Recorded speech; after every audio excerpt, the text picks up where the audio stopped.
Kami di sini akan memaparkan materi hak dan kewajiban warga negara.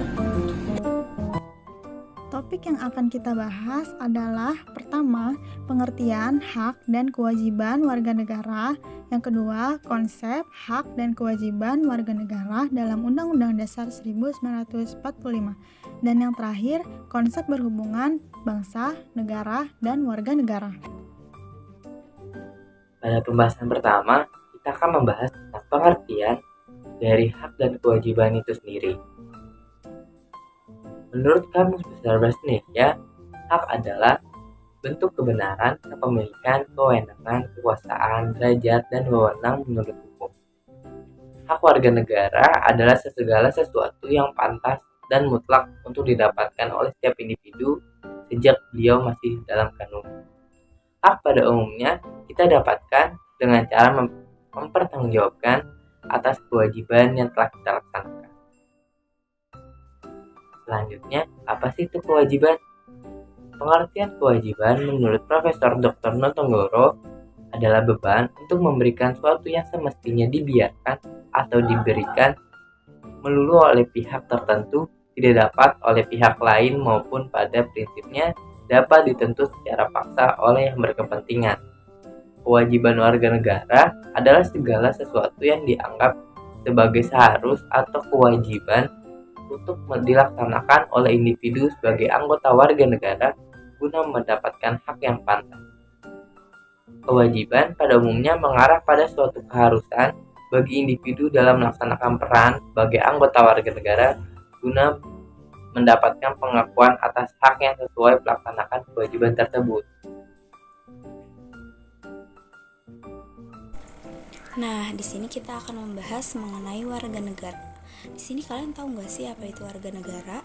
Jadi, warga negara ialah penduduk suatu negara berdasarkan tempat kelahiran, keturunan, dan juga sebagai lainnya yang memiliki hak dan kewajiban penuh dari suatu negara tersebut. Warga negara sendiri berasal dari kata bahasa Inggris yaitu citizen yang memiliki makna warga negara atau bisa juga diartikan sebagai sesama penduduk serta individu tanah air. Sedangkan menurut Undang-Undang Nomor 62 Tahun 1958 menyatakan bahwa warga negara ialah sekelompok orang yang memiliki dasar undang-undang, perjanjian-perjanjian, dan juga peraturan-peraturan sejak Proklamasi Kemerdekaan Indonesia 17 Agustus 1945.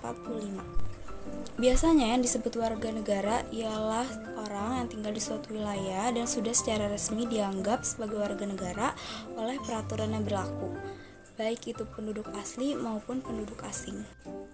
Kemudian warga negara dibagi menjadi dua, yaitu yang pertama warga negara penduduk asli atau biasa disebut dengan pribumi, yang merupakan penduduk asli dari sebuah negara tersebut. Kedua merupakan warga negara asing yang merupakan penduduk dari suku bangsa di luar dari negara tersebut. Nah, setelah tadi mengetahui apa itu warga negara, di sini selanjutnya saya akan menjelaskan apa aja sih fungsi dari warga negara tersebut. Yang pertama, menjunjung tinggi hukum serta pemerintahan yang sah dan berdaulat. Kedua, ikut serta dalam upaya pembelaan sebuah negara dengan menyesuaikan kapasitas masing-masing. Ketiga, menghormati HAM yang dimiliki oleh orang lain dalam bermasyarakat, berbangsa, dan juga bernegara. Keempat, tunduk pada peraturan serta batasan-batasan yang ada dan telah ditetapkan. Kelima, menjaga persatuan serta kesatuan suatu negara. Keenam, mentaati dasar sebuah negara, hukum yang berlaku, serta sistem pemerintahan tanpa adanya terkecualian. Ketujuh, turut serta dalam proses pembangunan dalam membangun bangsa dan cita-cita yang ingin dicapainya. Selanjutnya adalah konsep hak dan kewajiban kewarganegaraan menurut Undang-Undang Dasar 1945.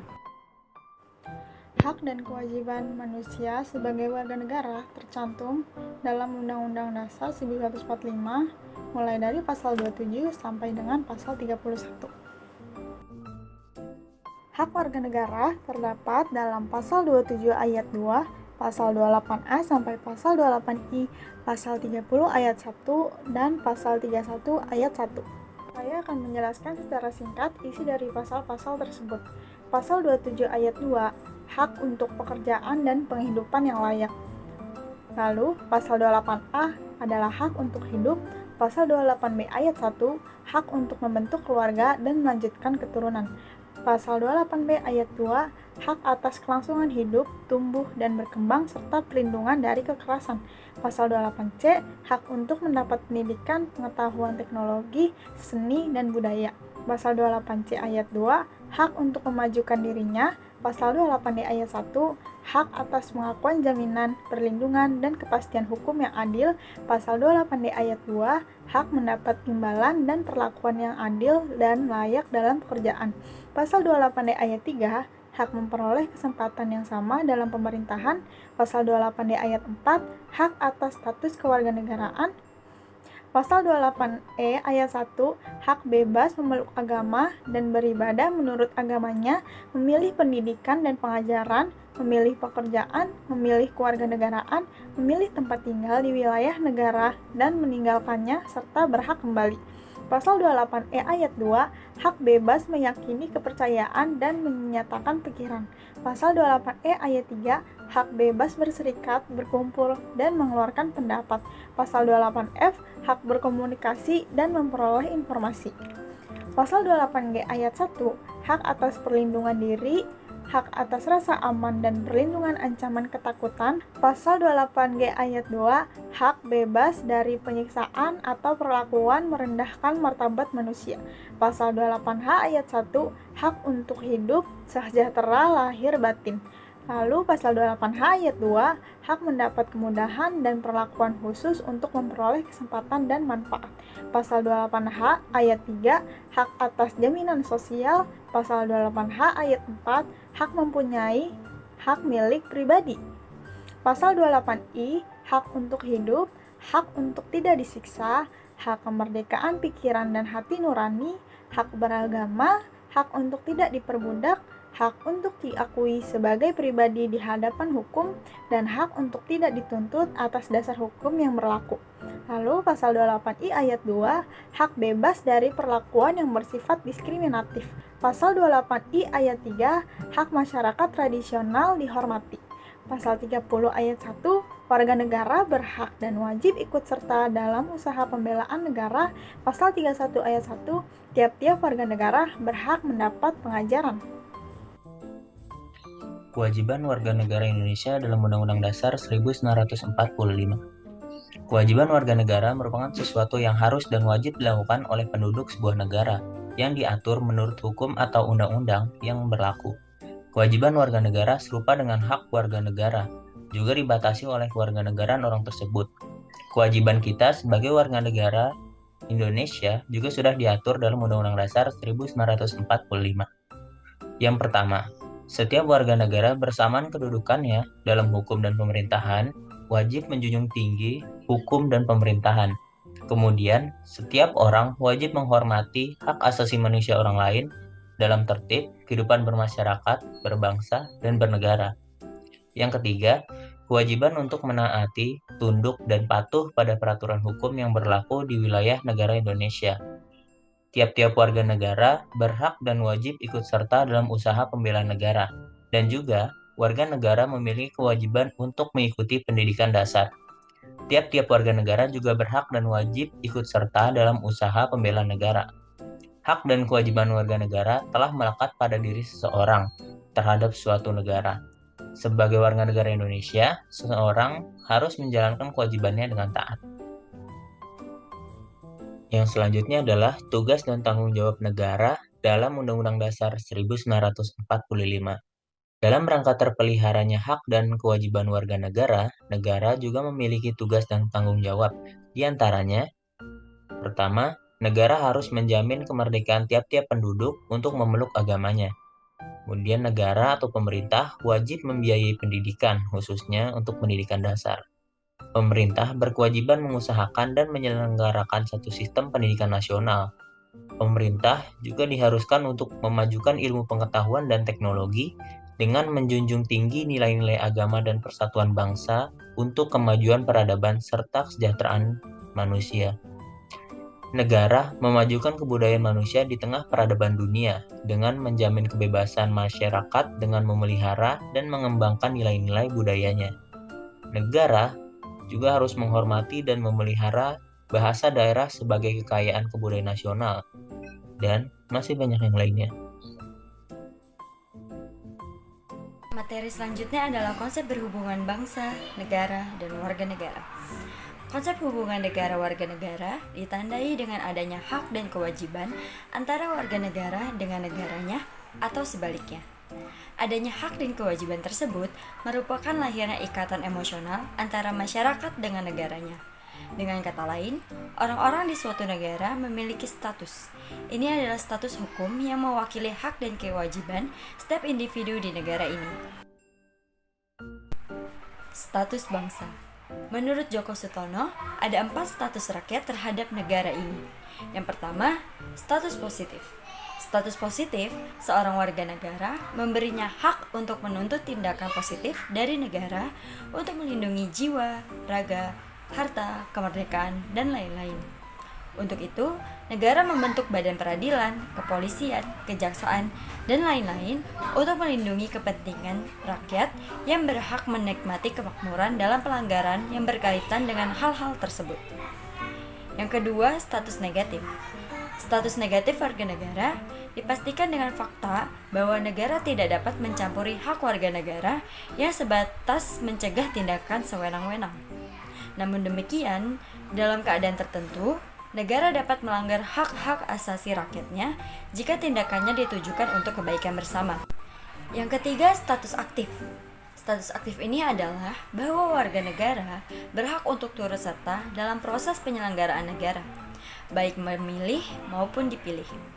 Ada status aktif ini merupakan konsekuensi bagi suatu negara yang menempatkan rakyat bukan sekedar sebagai objek, tetapi sekaligus sebagai subjek dalam bernegara.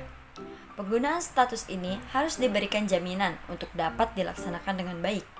Negara harus memberikan kesetaraan, kesamaan, kejujuran, kerahasiaan, dan keadilan kepada warga negara dalam rangka terciptanya proses bernegara yang baik. Penggunaan status aktif yang berupa hak untuk memilih dan dipilih ini tentunya tidak hanya berhenti sampai terbentuknya kelembagaan dalam negara, tetapi merupakan suatu proses yang secara terus-menerus diberikan tempat dalam penyelenggaraan negara. Dan yang terakhir adalah status pasif. Status pasif artinya warga negara wajib mengikuti dan mentaati peraturan perundang-undangan yang dikeluarkan oleh negara. Berbagai peraturan perundang-undangan harus diterapkan dan ditegakkan secara adil bagi seluruh warga negara. Tidak boleh ada perlakuan istimewa berkaitan dengan berlakunya suatu aturan dan penegakan hukum dalam suatu negara. Hukum yang telah dibuat oleh negara harus ditegakkan dengan tanpa pilih kasih terhadap semua warga negara. Asas kewarganegaraan. Setiap negara mempunyai kebebasan dan kewenangan untuk menentukan asas kewarganegaraan. Dalam asas kewarganegaraan dikenal 2 pedoman, yaitu yang pertama asas kelahiran atau ius soli. Asas kelahiran atau ius soli adalah penentuan status kewarganegaraan berdasarkan tempat atau daerah kelahiran seseorang. Sebagai suatu anggapan bahwa seseorang lahir suatu negara, maka otomatis dan logis ia menjadi warga negara tersebut.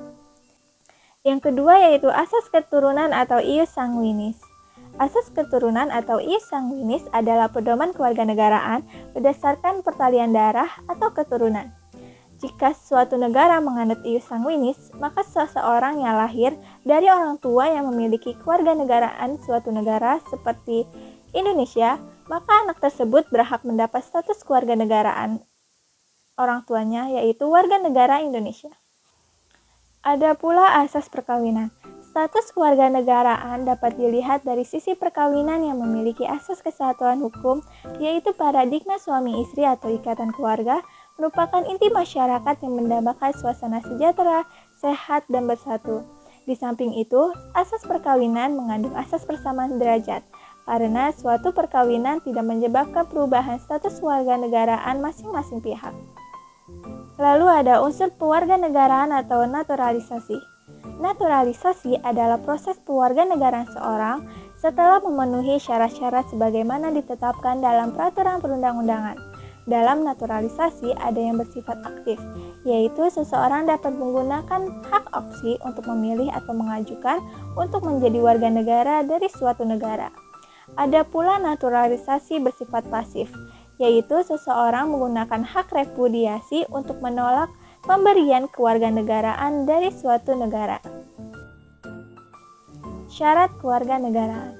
Persyaratan untuk menjadi warga negara Indonesia telah diatur secara jelas dalam Undang-Undang Nomor 12 Tahun 2006 tentang Kewarganegaraan RI. Untuk orang asing yang berkeinginan menjadi warga negara Indonesia dapat menempuh jalan kewarganegaraan atau naturalisasi dan harus memenuhi persyaratan berikut.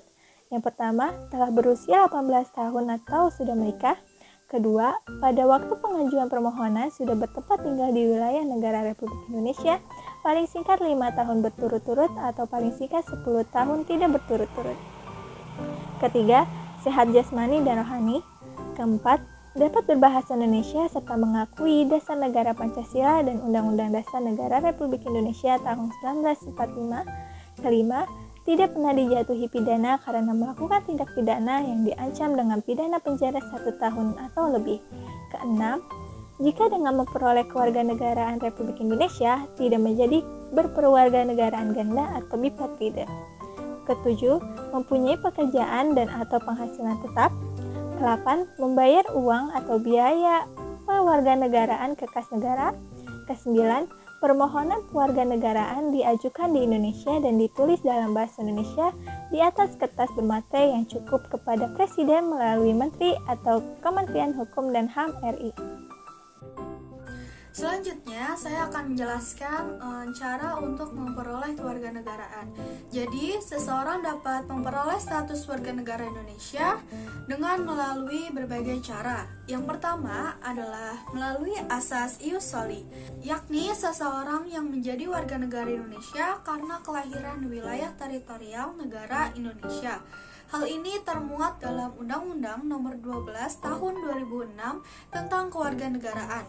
Dalam pasal 4 huruf I, anak yang lahir di wilayah negara Republik Indonesia yang pada waktu lahir tidak jelas status kewarganegaraan ayah dan ibunya.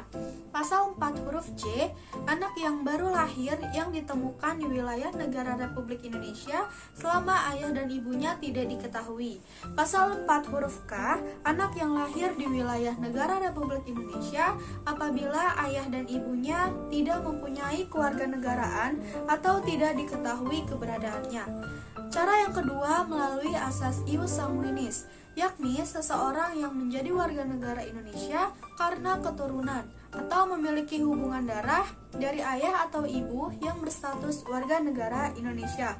Hal ini termuat dalam Undang-Undang Nomor 12 Tahun 2006 tentang Kewarganegaraan dalam pasal 4 huruf B. Anak yang lahir dari perkawinan yang sah dari seorang ayah dan ibu warga negara Indonesia. Pasal 4 huruf C, anak yang lahir dari perkawinan yang sah dari seorang ayah warga negara Indonesia dan ibu warga negara asing.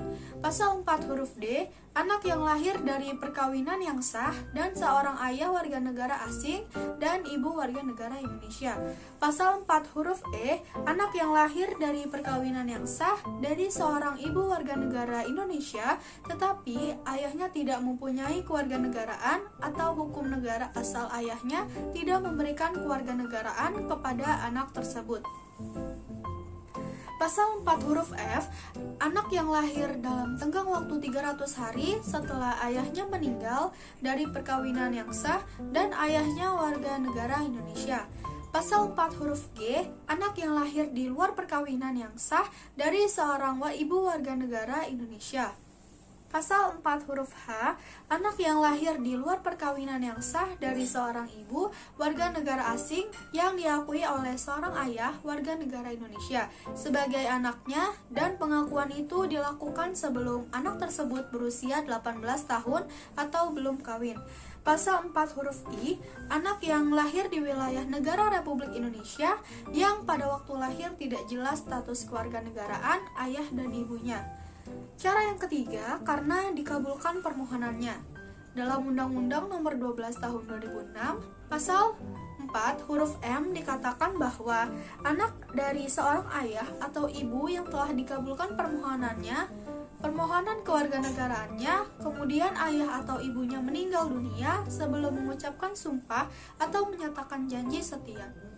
Cara yang keempat melalui pewarganegaraan atau naturalisasi, yakni seorang dari warga negara asing yang mengajukan permohonan untuk menjadi warga negara Indonesia dalam pasal 8 Undang-Undang Nomor 12 Tahun 2006, yaitu kewarganegaraan Republik Indonesia dapat juga diperoleh melalui pewarganegaraan. Cara yang kelima karena perkawinan. Pasal 19 Undang-Undang Nomor 12 Tahun 2006, warga negara asing yang kawin secara sah dengan warga negara Indonesia dapat memperoleh kewarganegaraan Republik Indonesia dengan menyampaikan pernyataan menjadi warga negara di hadapan pejabat. Cara yang keenam karena telah berjasa kepada negara Republik Indonesia dalam pasal 20 Undang-Undang Nomor 12 Tahun 2006. Orang asing yang telah berjasa kepada negara Republik Indonesia atau dengan alasan kepentingan negara dapat diberi kewarganegaraan Republik Indonesia oleh Presiden setelah memperoleh pertimbangan Dewan Perwakilan Rakyat Republik Indonesia, kecuali dengan pemberian kewarganegaraan tersebut mengakibatkan yang bersangkutan berkewarganegaraan ganda. Cara yang ketujuh karena pengangkatan. Dalam pasal 21 ayat 2 Undang-Undang Nomor 12 Tahun 2006, anak warga negara asing yang belum berusia 5 tahun yang diangkat secara sah menurut penetapan pengadilan sebagai anak oleh warga negara Indonesia memperoleh kewarganegaraan Republik Indonesia. Itulah beberapa cara untuk memperoleh kewarganegaraan Indonesia. Selanjutnya, saya akan membahas kehilangan kewarganegaraan. Dalam tindakan tertentu, seseorang warga negara Indonesia dapat dinyatakan kehilangan kewarganegaraannya apabila seseorang tersebut melakukan perbuatan yang telah disebutkan dalam bab 4 pasal 23 Undang-Undang Nomor 12 Tahun 2006 tentang kewarganegaraan. Hal itu diterangkan bahwa seseorang warga negara Indonesia dapat kehilangan kewarganegaraan dengan tindakan sebagai berikut. Yang pertama, seorang yang memperoleh kewarganegaraan lain atas kemauannya sendiri. Hal ini berarti bahwa seorang menggunakan hak opsi yang dimilikinya. Yang kedua, seseorang yang tidak menolak atau tidak melepaskan kewarganegaraan lain, sedangkan orang yang bersangkutan mendapat kesempatan untuk itu. Yang ketiga, seseorang yang dinyatakan hilang kewarganegaraannya oleh Presiden atas permohonannya sendiri.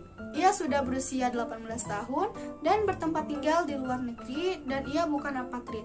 Yang keempat, seorang yang masuk dalam dinas tentara asing tanpa izin terlebih dahulu dari Presiden Republik Indonesia. Yang kelima, seorang secara sukarela masuk dalam dinas negara asing yang jabatan dalam dinas semacam itu di Indonesia sesuai dengan ketentuan peraturan perundangan hanya dapat dijabat oleh warga negara Indonesia. Yang keenam, seorang secara sukarela mengangkat sumpah atau menyatakan janji setia kepada negara asing atau ia menyatakan sumpah setia kepada bagian dari negara asing tersebut. Yang ketujuh, seorang yang tidak diwajibkan atau sukarela turut serta dalam pemilihan sesuatu yang bersifat ketatanegaraan untuk suatu negara asing. Yang kedelapan, seseorang yang mempunyai paspor atau surat yang bersifat paspor dari negara lain atau negara asing, atau surat yang dapat diartikan sebagai tanda kewarganegaraan yang masih berlaku dari negara lain atas namanya.